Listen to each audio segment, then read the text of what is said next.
Aujourd'hui, nous allons faire Ricochet avec Pierre Perrin. Sa dernière interview remonte à décembre 2018. Depuis, son livre, Le modèle oublié aux éditions Robert Laffont, a connu un grand succès. Alors, comme une petite halte avant un autre rendez-vous de Jeanne, nous allons donc, comme je l'ai dit, faire Ricochet avec Pierre. Pierre Perrin, bonjour. Bonjour Jeanne. Vous avez beaucoup écrit, et puis presque 10 ans sans édition, et Le modèle oublié, un grand succès, et quelque part le prix des lecteurs, surtout les lecteurs FP. Les étapes de ce livre, comment commence l'écriture d'un livre? Alors pour Le Courbet, ça a été un livre intermédiaire entre un roman qui paraîtra l'année prochaine et qui était accepté avant. Mais pour passer le temps, donc on a trouvé cette idée de travailler sur Courbet, le bicentenaire de sa naissance arrivant en 2019. Donc nous étions en janvier 2018 et nous avons recherché, ma femme et moi, dans les archives, les actes de naissance de Virginie Binet, dont nous avions connu l'existence par un article précédent. Il y a eu deux articles en réalité. Un premier article de 1955 de Robert Fernier, celui qui a lancé le musée Courbet à Ornans en 1947, qui, cet article disait ben oui, Courbet a connu un modèle, Virginie, qui lui a donné un fils en 1947, etc. Mais cet article était introuvable et on ne l'a pas retrouvé. En revanche, une dame, Chantal Imbert, a refait un papier à partir de cet article qu'elle a dû retrouver, je ne sais pas comment, et un papier très intéressant, donc qui a donné, si vous voulez, la dimension, quoi. Oui, voilà. Oui. Et pour moi, j'ai été sensible au fait que cette femme donc était totalement ignorée, inconnue. J'ai senti un sentiment d'injustice, en quelque sorte, m'habiter, et ça m'a donné envie d'écrire donc sa vie avec Courbet. L'autre mobile, c'était quand même de voir un Courbet sans amour, un Courbet, comment dire, comme une statue dorée à leur fin socialiste, en quelque sorte, sans amour, sans ambiguïté. Et moi, ce qui m'intéresse, c'est justement, je me dis, il n'y a pas d'être humain sans ambiguïté. Et donc, je suis rentré là-dedans, oui. Bon, de façon peut-être un peu rustre, combative, mais ça m'a tout à fait passionné. Alors, on est d'abord allé à Dieppe. Je voulais voir, comme un romancier, comme Zola, quoi, comment c'était, etc., respirer un peu l'air, voir de mes yeux. Ma femme connaissait bien, elle y a passé une partie des vacances de son enfance. Donc, on est allé 3 jours à Dieppe, ça nous a suffi. Et puis là, j'ai découvert l'existence de ce Pierre-Adrien Graillon qui ne retient pas beaucoup les lecteurs et qui pourtant me semblait la parfaite antithèse de Courbet. L'homme vraiment pauvre, qui a connu la misère, cette Pierre-Adrien Graillon travaillant très bien, enfin qui est arrivé tout seul, autodidacte, mais aidé quand même, travaillant l'ivoire, travaillant le chêne, et je suis là encore au sentiment d'injustice. Pourquoi lui est totalement méconnu, en tous les cas, donc, méconnu. Oui. Un Jean-François Solnon, par exemple, m'a dit « Oh, quand j'ai lu ça, donc c'est un professeur d'histoire, professeur émérite d'histoire, qui dirige le prix Lucien Febvre à Besançon. Et quand il a lu mon livre, il m'a dit ce Pierre-Adrien Graillon, j'ai cru que c'était une pure invention, pure romanesque. Oui. Et en effet, je suis allé taper, voilà, je suis allé taper dans Google, et c'est vrai, etc. Donc voilà. Voilà les choses, telles qu'elles se sont à peu près présentées. Après, si on continue, le travail, c'était de bien mettre dans ma tête la chronologie des êtres et des événements. Et puis ça m'a amené à recreuser la Révolution de 48, la Commune surtout, l'histoire de la colonne, etc., sur laquelle on débat toujours, quoi. Oui. Donc vous avez fait un travail de recherche. Voilà, un travail de recherche. Avant même de vous mettre à écrire. Oui, donc, tout à fait. Donc c'est important. Et après, vous vous êtes mis au livre. Oui. Dans ce livre, bien sûr, c'est intéressant par rapport à ce livre en particulier, mais à tous les livres. Il y a des étapes. Ça veut dire que vous êtes devant la feuille blanche et vous commencez à écrire. Oui, là j'ai commencé tout simplement dans l'ordre chronologique, quoi. C'est-à-dire il fallait une première scène, Courbet rencontre Virginie, etc. Donc d'abord le canevas en quelque sorte, le squelette, le canevas temporel. Et puis, à mesure qu'on écrit, on étoffe. C'est-à-dire que des idées nouvelles viennent. On transforme aussi des narrations en scènes, parce que pour le lecteur, je crois que c'est important. On a passé totalement les idées du nouveau roman, où il ne fallait que raconter, narrer, etc., la jalousie, etc. Revenir donc au roman finalement assez classique. Alors ça, c'est une de mes idées en vieillissant. J'emboîte le pas tout à fait à Jean-Michel de La Comté, qui dit il y a eu la querelle des anciens et des modernes, et si on observe bien, en fait, des modernes, qu'est-ce qui reste? Un peu Fontenelle, parce qu'il a vécu, pas parce qu'il a vécu jusqu'à 100 ans, mais il a eu cette chance-là quand même de perdurer. Mais on observe que les anciens, c'était la simplicité, la rigueur, la concision, la force, etc. Je suspecte énormément la modernité pour la modernité. Il me semble que ce qui importe, en littérature, il faut des choses, des émotions, des choses fortes qui imprègnent le lecteur pour essayer de durer un peu, et pas seulement du bavardage. Donc c'est pour ça que vous mettez, quelque part, votre écriture, vous campez un paysage à chaque fois. Oui. Et ça permet au lecteur de voir en même temps que d'écouter et de lire.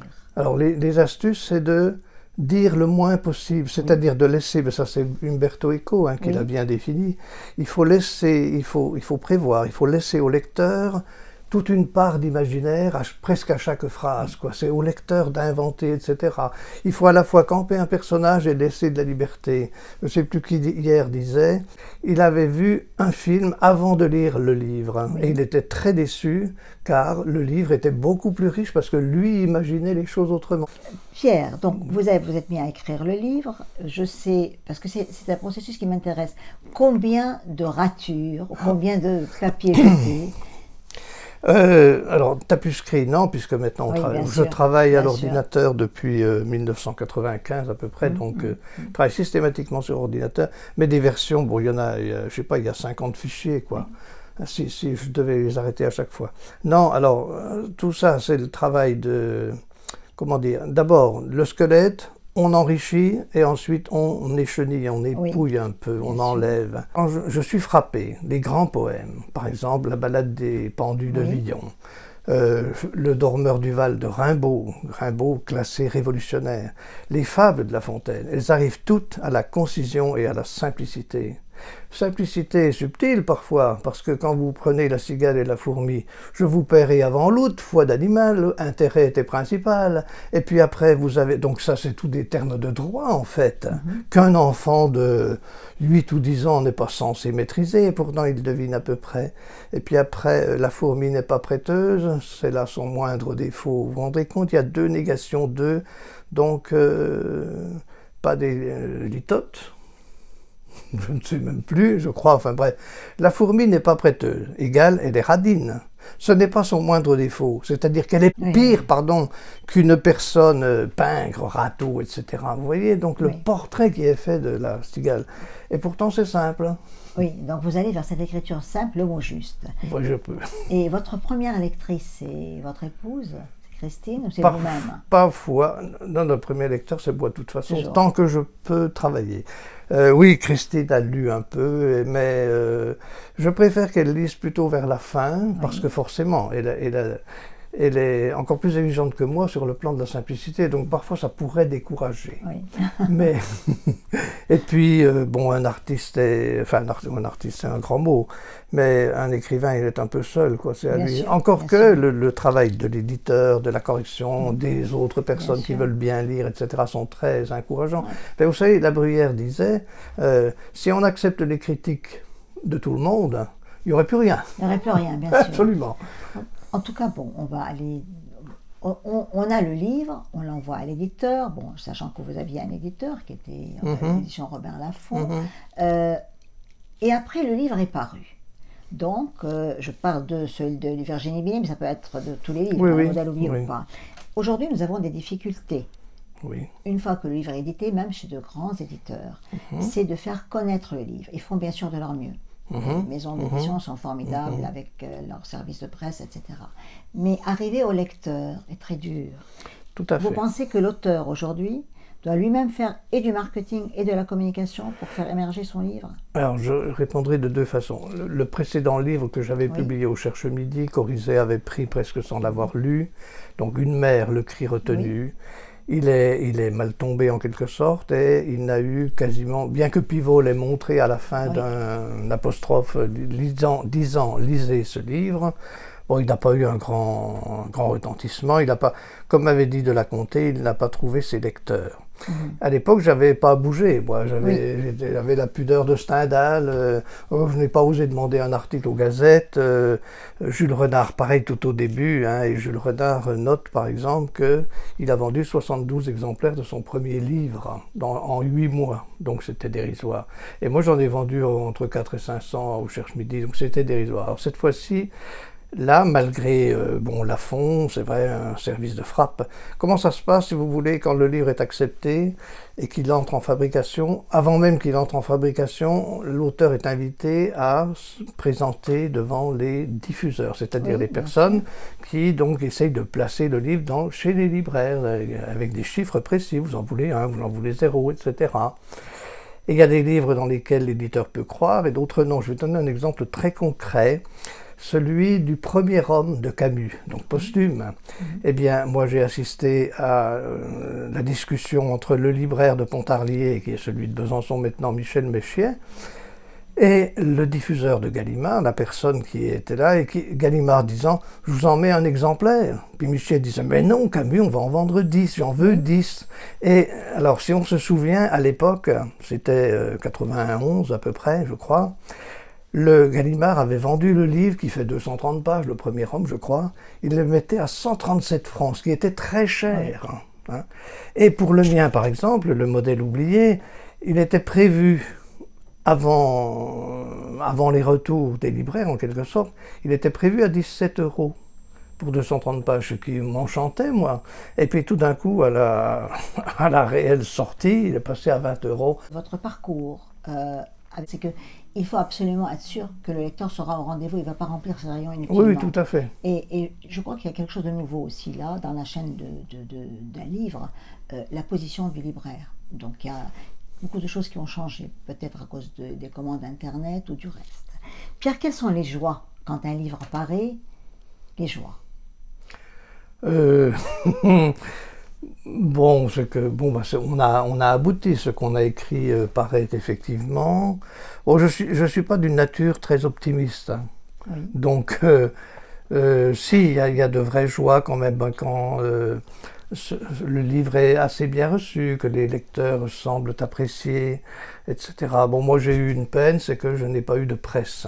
Oui. Hein, aucun... Je vais en revenir, parce que ça m'intéresse beaucoup. Non, pas du tout, pas du tout. Mais bon, ça m'a beaucoup affecté, puisque j'en ai même sans doute fait une paralysie faciale, une deuxième paralysie faciale qui a duré 1 mois, quoi. Alors, donc je pense que... C'est ça l'imprévisible, parce qu'il y a l'imprévisible aussi, qui est extraordinaire dans votre livre, parce que bon, je parle de ce livre, parce que je l'avais un peu suivi, c'est que la presse n'en a pas fait grand tam-tam, on dirait. Aucun voilà. tam-tam, voilà. Mais par contre, vous avez tenu l'affiche des réseaux sociaux, parce que le réseau social, aujourd'hui, qu'on le veuille ou pas, c'est un grand média, c'est un des plus grands médias du monde.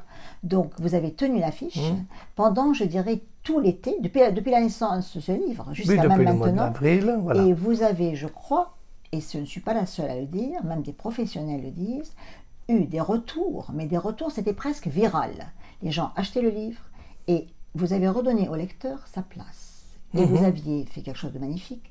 Vous avez montré tout ce que vous avez reçu avec la signature du lecteur. Donc votre critique, entre guillemets, était le personnage principal, parce qu'il y a l'auteur et le lecteur. Tout à fait. Cependant, les réseaux sociaux, c'est bien, mais bon, moi je culmine à 4950 à peu près, j'essaye de garder à peu près, d'être à moins de 5000.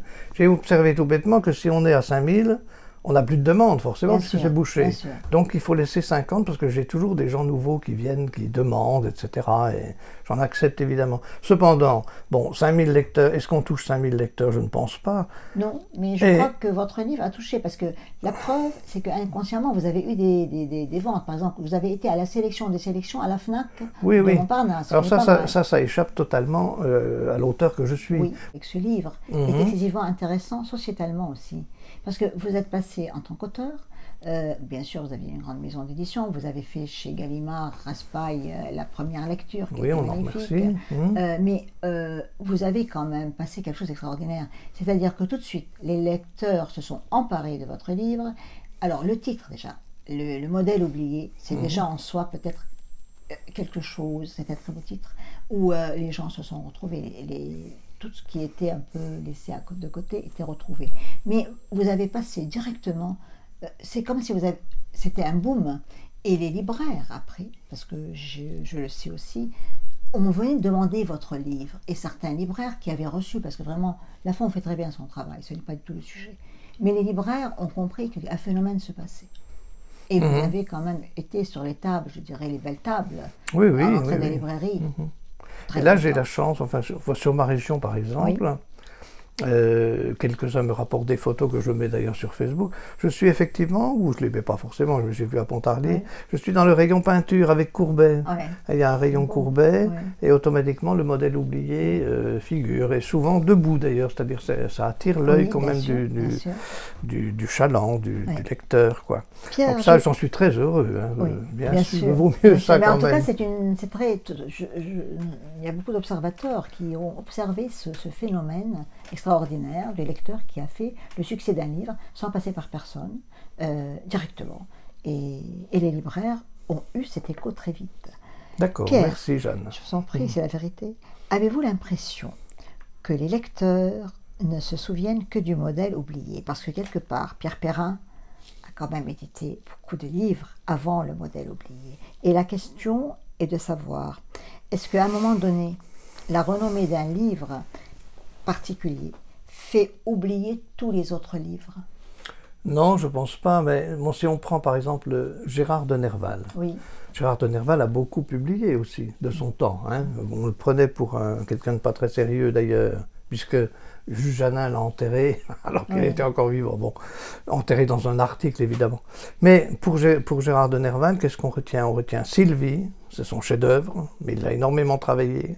Et on retient évidemment les quelques vers, enfin oui, quelques alexandrins, hein, l'esprit s'accroît sous l'écorce des pierres, etc. Le Christ aux oliviers.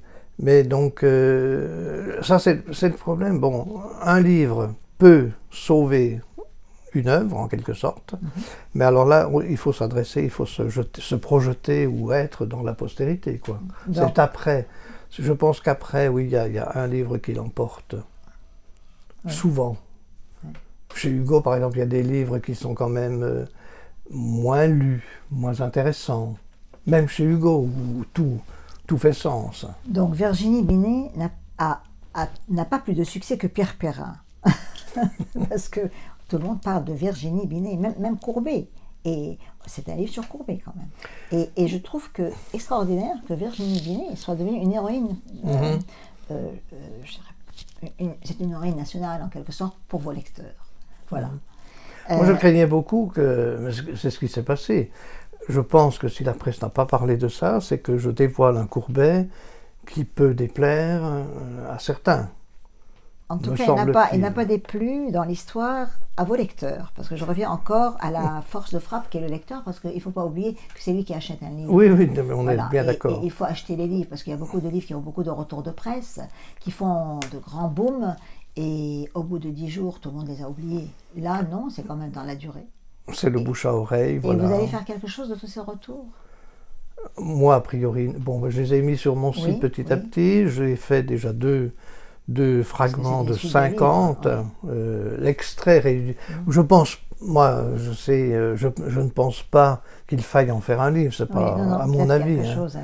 Sur le site, j'ai déjà mis, on en est à 100, on approche les 110 retours, il y a encore un article qui doit apparaître, etc. Je mets des extraits, oui, et je crois que les gens y vont. Je suis surpris de voir que mon site, quand même, il y a 50 personnes par jour qui le visitent quand même, alors que... Pierre, pourquoi l'oubli joue ce rôle dans votre vie? L'oubli? Oui. Ah. Ça remonte à l'enfance, évidemment. Hein, c'est l'histoire de mon prochain roman, histoire à laquelle je tiens. Le roman, j'y tiens énormément. C'est l'histoire donc de ce chien qui a été massacré. et que j'ai enfoui le problème de l'enfant Que votre maman pour a le fait tuer vivre, parce oui, qu'il oui, mangeait trop. pour continuer à vivre sans le comprendre à l'époque, évidemment. J'ai enfoui ce souvenir totalement, et il n'est réapparu, que je l'avais déjà dit, 30 ans plus tard en écrivant le squelette en quelque Oui. sorte du roman qui paraîtra l'année prochaine. Voilà. Et donc l'oubli est important. Qu'est-ce qu'on retient? Jules Renard dit, on lit un livre, mais qu'est-ce qu'on en retient? Il dit d'autres fois dans son journal, on lit un livre comme on passe dans un wagon de train. On le retient. Et combien de livres avons-nous lus dont nous ne nous souvenons même pas du titre, parfois de l'auteur, encore moins de contenu du livre. Or, c'est important. Est-ce qu'il est important d'oublier pour avancer, par exemple? Je pense que oui. Oui. Il est capital d'oublier. C'est un phénomène de mémoire, c'est capital. Qu'est-ce que vous avez oublié, Pierre Perrin, vous, pour avancer? Le chien? Oui, bien sûr, et puis mais plein de choses. Je disais hier soir, j'ai eu mon bac avec le latin et le grec. Oui. J'étais capable de lire, j'étais capable d'écrire des dissertations en latin. On avait un professeur en terminale au lycée Victor Hugo qui est devenu inspecteur d'académie ensuite, qui nous faisait faire des dissertations, des réflexions en latin. Ça marchait très bien. J'avais fait l'étonnement il avait 3 stagiaires, donc des stagiaires profs, et il m'avait mis 20 sur 20, quoi. C'était incroyable. Et je lisais le grec, Sophocle, etc., et Échille, dans le texte sans avoir besoin de traduire. Oui. Or, c'est ce que je disais, j'ai totalement abandonné ça. De même, je jouais de l'orgue, je jouais pratiquement tout Bach, les toccata, les chorales, évidemment. Et puis à 18 ans, pof, on m'a fermé l'orgue d'Ornans. J'ai dit, bon ben, tant pis, je ne jouerai plus. Alors, je ne sais pas, j'ai pas rejoué depuis, j'ai des problèmes, mais le grec en tout cas, je ne connais même plus l'alphabet. C'est-à-dire que je ne peux plus lire.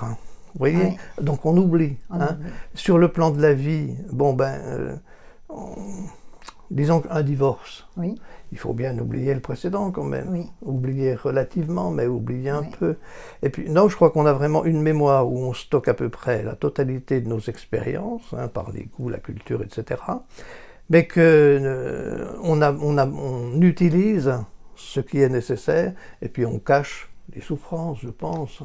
Êtes-vous un résilient à vos propres yeux? Et qu'est-ce qu'un résilient d'après vous? Alors, si oui, je pense que oui, tout à fait. Puisque j'ai continué à vivre, j'ai pu surpasser tout cela. Bon, donc l'assassinat, l'enfance rude, etc. sûr. Alors on me dit que je reste rude, un peu maladroit, etc. Mais bon, tant pis, c'est comme ça, quoi. Mais- J'ai fait énormément d'efforts. J'étais beaucoup plus cassant quand j'étais jeune et insupportable. Je suis devenu un peu plus liant en politique. Parce Mais en réalité, c'est que je m'intéresse aux autres. On m'a toujours, enfin ma femme par exemple me reproche beaucoup ça, je suis capable de faire parler les autres sans dire un mot de moi. Mais j'aime bien, j'adore De ça. toute façon, Et votre donc, vue possible, c'est aussi une chance pour les oui, autres. c'est Place. une façon, je suis intéressé par tout ce que les Oui. autres vivent et comment ils le vivent, comment ils arrivent, comment Jeanne arrive à être heureuse. En vous parlant. Oh merci, vous êtes trop aimable. Pierre, la place de l'amour dans une vie, parce que vous en parlez dans d'autres Oui, romans, oui, dans d'autres oui, poèmes oui. aussi. Vous dites l'amour, elle est venue, elle m'a levé. C'est Oui. l'amour en quelque Oui, sorte. oui. C'est important. Ce que je crois, ah ben bien sûr, je pense que, voilà, je peux dire simplement ce que je crois sur l'amour. L'amour, c'est donc la parfaite cohésion, communion, le mot savant, c'est la connivence, c'est-à-dire qu'on se comprend sans même avoir besoin de parler. Donc quand ça marche entre deux êtres, il y a d'une part le désir, mais il y a aussi tout l'esprit qui s'ensuit, je pense qu'on arrive à une telle altitude de communion, que, du moins moi ça a été comme ça dans ma vie, quand on a vécu ça avec un être, même si après on se sépare parce que la vie est ainsi faite, on se dit, ben finalement j'ai connu le meilleur de la vie et après je peux mourir. Alors bien sûr tout l'intérêt de rester en vie. Mais je pense que c'est un point culminant, en effet, puisqu'on arrive à cette folie quand même. On est 2 personnes et on a l'impression de n'être qu'un, d'être à ce point en fusion que le couple est une seule personne. Donc c'est quand même un peu extraordinaire en tous les cas.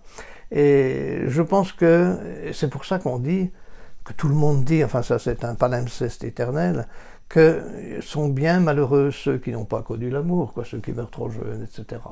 Voilà. On a l'impression, vous le disiez tout à l'heure, que vous étiez plus cinglant peut-être, on a l'impression que vous êtes un peu sévère. Et moi je découvre, et je ne suis pas la seule, un homme plein d'humour. Vous avez des photos très jolies, qu'on va montrer d'ailleurs. Vous avez un chat magnifique. Comment il s'appelle? Vous aviez le chat? C'était Zoé. Alors, je peux raconter deux mots sur ce chat. C'est un chat qu'on a découvert un jour, il crevait de faim. Oui. C'était une maman chatte, on ne savait pas. Elle mangeait les poubelles dans la maison d'en face. Oui. Donc j'ai essayé de l'attirer, j'ai eu grand mal à l'attirer, mis du lait, me cacher, etc. Oh là là. Au moins 8-10 jours. Elle n'avait plus un poil sur le caillou, sur la peau, pardon. Et on a découvert après qu'en réalité, elle avait 2 petits qu'elle nourrissait sous une pile de bois qui était à 30-40 mètres de la maison. Donc on a séduit cette chatte et... Ça vous touche. Elle m'aimait encore, oui. Et elle a retrouvé tous ces poils-là. C'est une angora. Elle avait été abandonnée, jetée. Ça réveille en vous des choses très touchantes. Voilà. C'est une belle histoire, l'histoire du chat. C'est une belle émotion. C'est tout bête. Hein. Non, c'est pas bête, c'est beau. Et quelque part, vous avez cet abandon, vous l'avez vous-même... Enfin, il ne faut pas faire de psychologie, mais quelque part, ce chat représente beaucoup de choses qui vont se passer. Voilà. Et je vois votre émotion qui est très, très belle, et merci de cette émotion très spontanée. Pierre, à ce stade de notre conversation, qu'est-ce que vous direz à vos lecteurs, donc à votre public, parce que ce ne sont plus des lecteurs, ce sont un public que vous avez. Et je tiens au mot, parce qu'un public, c'est au-delà de quelqu'un dans son coin qui fait quelque chose. Justement, grâce au phénomène des réseaux sociaux, vous avez une masse qui se lève, qui applaudit, qui ovationne et qui pourrait ne pas ovationner aussi. Donc c'est un public. Si vous deviez lui dire quelque chose, parce que vous avez beaucoup d'auteurs aussi, beaucoup de courage, beaucoup de ténacité. Oui. Qu'est-ce qu'il faut dire? Donc aux auteurs, ben oui, il faut... Jean-Michel de La Comté, donc c'est lui qui m'a fait... quand il a... J'avais lu son, je crois, Saint-Simon, je ne sais plus, j'avais fait un article, j'avais envoyé. Puis on est rentré un peu, je lui avais ensuite envoyé La vie crépusculaire et le livre sur ma mère. Et il m'avait dit, bon, vous n'avez pas trouvé vos lecteurs...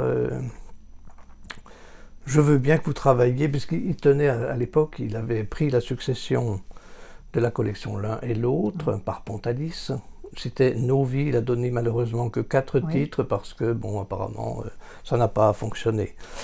Et moi j'étais très heureux, mais bon, c'est lui qui m'a redonné la confiance. Il y a eu 2 choses. Je me suis arrêté d'écrire en gros en 2006 à peu près. J'ai encore fait un article, je crois, pour Jean Perrol, pour un grand livre à la NRF en 2008. Mais après, j'ai à peu près arrêté 6 ou 7 ans en réalité, quoi.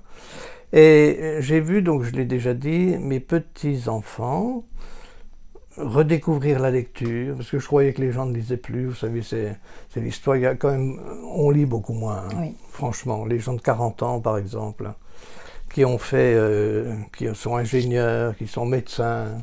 Je crois que la vie actuelle est très compliquée. Oui, et les chronophages, le smartphone, etc., l'Internet, les réseaux sociaux. Et le travail aussi, et la pression sociale. Mais donc les enfants, apparemment, des enfants en tous les cas, relisent. Donc si tout n'est pas perdu, si les gens lisent, parce que à quoi bon écrire si on n'est pas lu, hein. Bien que poète, j'ai jamais eu des milliers de lecteurs. Quoique, La vie crépusculaire, par exemple, bon, je me suis mal entendu avec l'éditeur Chêne, etc., qui n'avait pas voté pour moi, ou Kowalski et tout. Je l'ai su, forcément. Mais il a vendu ses 1000 exemplaires en 5 ans, quoi. En poésie, c'est bien, sachant qu'il est dans 15 librairies en France. Pierre, je voulais justement rebondir sur ça. Vous avez pris le risque de revenir après 10 ans sur le marché, pardonnez-moi de dire ça comme ça. Tout à fait ça. C'est un peu ça. Et il y avait probablement chez vous la peur que le lecteur ne soit pas au rendez-vous. Oui. Et ça aussi, je dirais, c'est un abandon. Parce que quelque part, vous faites quelque chose, vous cherchez, et tous les lecteurs ne sont pas au rendez-vous. Et vu votre vécu aussi, c'est un beau risque. Vous avez pris un risque. Vous aviez peur de ça? Est-ce on peut parler de peur? Oui, bien sûr, mais j'ai très mal réagi donc à l'absence de presse, par exemple, Oui. ce qui était la même chose, hein, Oui, pour moi, oui. qui était la même chose. Bon, que les recteurs viennent. Bon, vous faites un peu de moi une star, c'est peut-être Non, un peu prématuré. pas une Non. star, je fais simplement, moi je parle de Oui, ce que je sais, vous oui, voyez. d'accord. Aujourd'hui, je reviens encore une fois. Si je Oui. parle de réseau social, des réseaux sociaux, c'est parce que quand même, c'est un lectorat, c'est la vie, c'est un monde. En tous les cas, je ne me sens pas supérieur à personne, Non, d'une bien sûr. part. Non, mais et puis bon, Mais vous avez pris le je ne risque me- quand même, hein, oui, j'ai pris des d'éditer. risques, oui, bien sûr.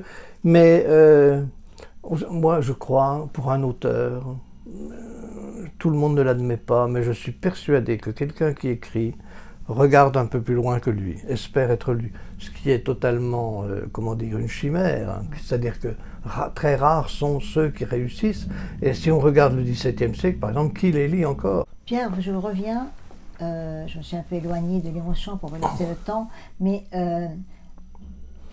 vous restez quelqu'un de très... C'est parce que je sais qu'il y a un second livre en cours, et c'est très intéressant. Et un troisième, Et un après. troisième, voilà. Il y a cette émotion de Zoé quelque part, que Oui. vous avez eue tout à l'heure. Je le dis avec beaucoup de pudeur, on n'est pas en train de faire une... Voilà. Elle est spontanée. Quelque part, il y a une blessure que Zoé représente, mais qui n'est jamais partie, et qui est dans Pierre Perrin. Et sans vouloir parler de ça, elle est tout le temps là, on s'oublie, on la retrouve, elle est spontanée, votre blessure, elle est immédiate.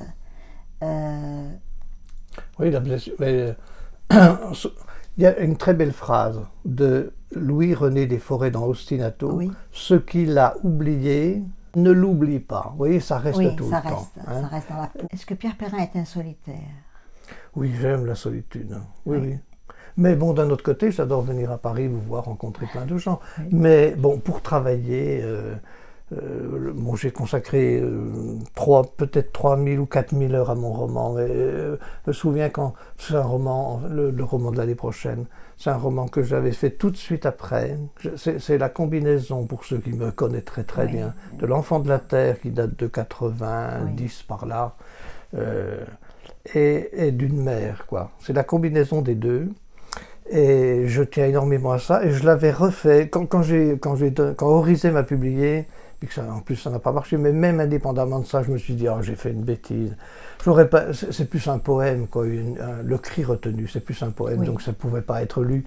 Il faut vraiment revenir au roman classique, comme était déjà L'Enfant de la Terre, mais imparfait parce que pas assez travaillé, parce que je suis moins talentueux que d'autres, c'est tout, j'ai besoin d'énormément travailler. Et donc, travailler dans la solitude, oui, les idées peuvent venir en pleine nuit. Je me suis parfois levé à 3h30, 4h du matin, travaillé jusqu'à 10h du soir. D'ailleurs, j'ai failli nous tuer avec cette histoire-là, parce que j'étais vraiment fatigué à un moment donné, et ma femme a mis le haut-là, quoi. Oui, mais c'était un peu une folie, quoi, vouloir arriver et tout. Pas de problème devant la feuille blanche. Oui, oui, oui. Je veux dire pas de problème parce que si j'ai rien à dire, j'ai rien à dire. Et puis suffit. Comment vient l'inspiration? Facebook est un moteur d'inspiration. On lit des choses. Quand je lis quelque chose qui me semble inexact, hein, parce qu'il faut être quand même Vous avez réaliste. quelque chose de très étrange, je dis ça, parce que d'un côté, vous aimez les choses très exactes. Vous êtes un chercheur, parce qu'on a vu comment avec votre dernier livre, Le modèle oublié, c'est vraiment une recherche, mais on pouvait pas trouver une erreur dans la recherche. Mais Si, en même on temps, m'en a reproché. On m'a reproché, par exemple, Monsieur Savatier, que j'aime beaucoup, Thierry Savatier, m'a dit oh, la petite partie fine avec Baudelaire, pas possible.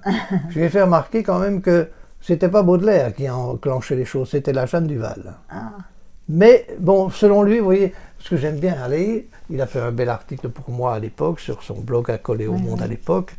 J'ai réussi en déjeunant avec lui à lui faire dire qu'est-ce qu'il n'avait peut-être moins aimé, puisque j'avais tout.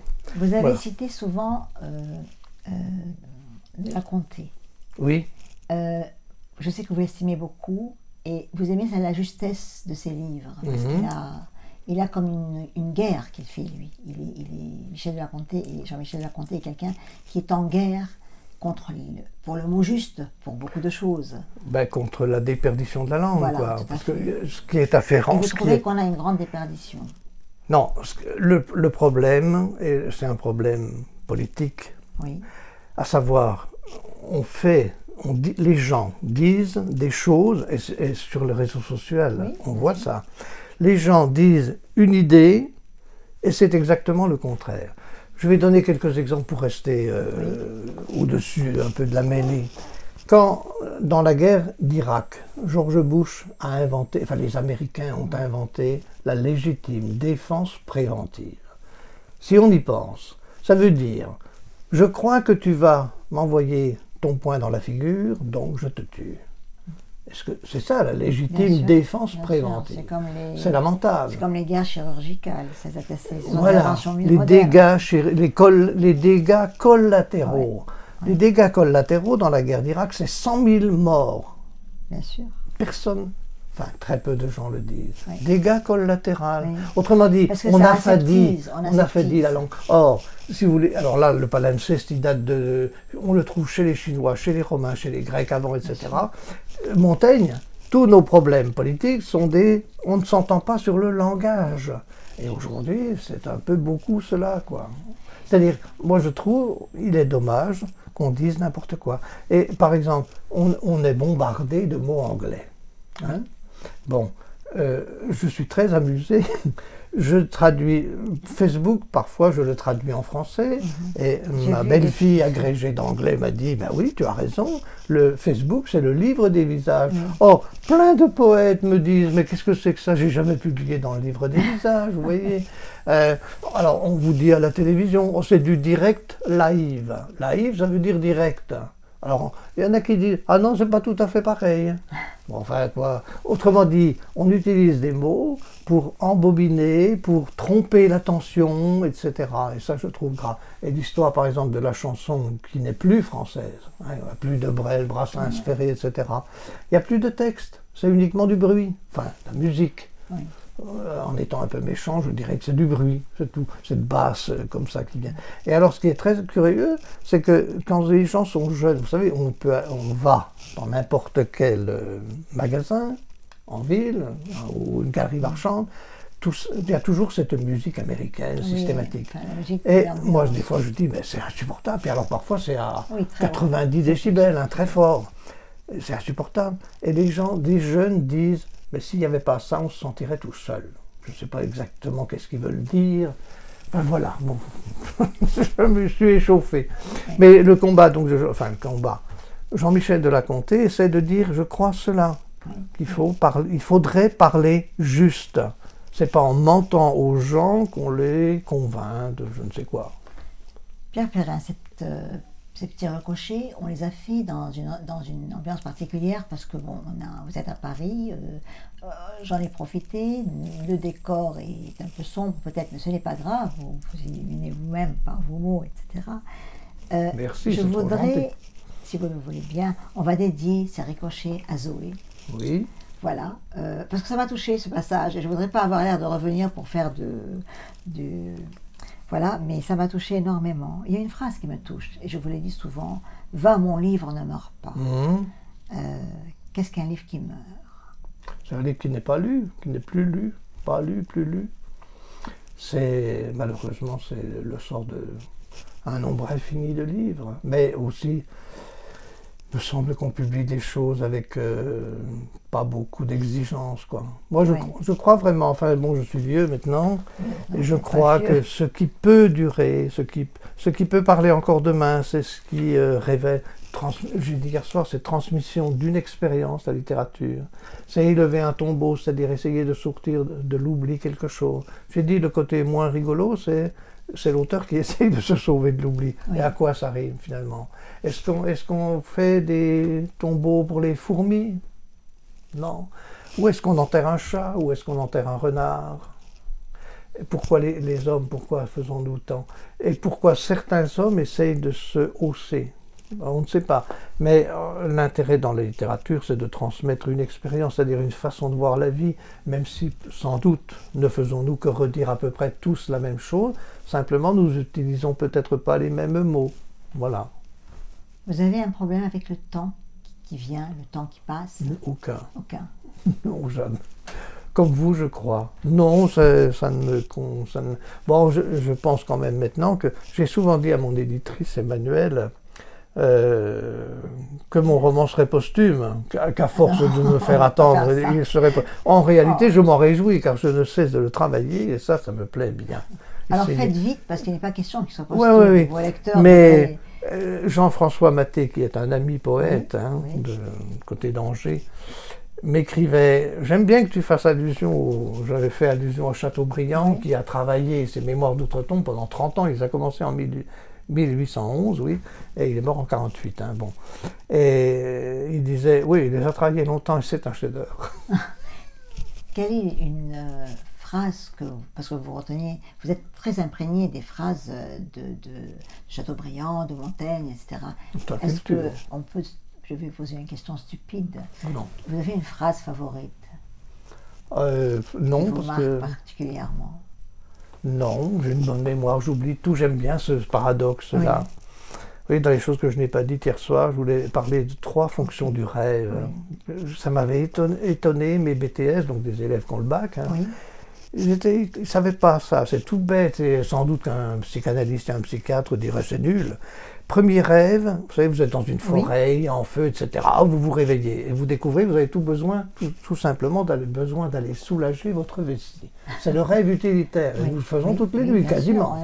Bon, deuxième rêve, il vous arrive, j'expliquais ça comme ça, il y a le deuxième rêve un peu plus haut, vous avez fait une bêtise quelques jours avant. En général, le rêve se fait 48 heures après. Je donne un exemple concret. Vous êtes avec un copain, vous êtes jeune, mes BTS étaient donc des adolescents, un peu plus. Vous remontez une rue à bicyclette ou à mobilette, en sens interdit, sûr qu'il n'y aurait personne. Tout d'un coup, pof, débouche une voiture. Vous avez une frayeur. Eh bien, cette frayeur, vous allez la rêver. Ça ne sera pas forcément la même rue, ça ne sera pas forcément le même véhicule, mais vous avez ça, et la fonction de ce rêve, c'est d'oublier. C'est de faire passer la frayeur, diluer la frayeur, de l'oublier. Oui. Le troisième rêve plus grave, c'est les rêves qu'on appelle récurrents, et qui, eux, sont constitutifs de la personnalité. Par exemple, pour moi, c'était tout bête.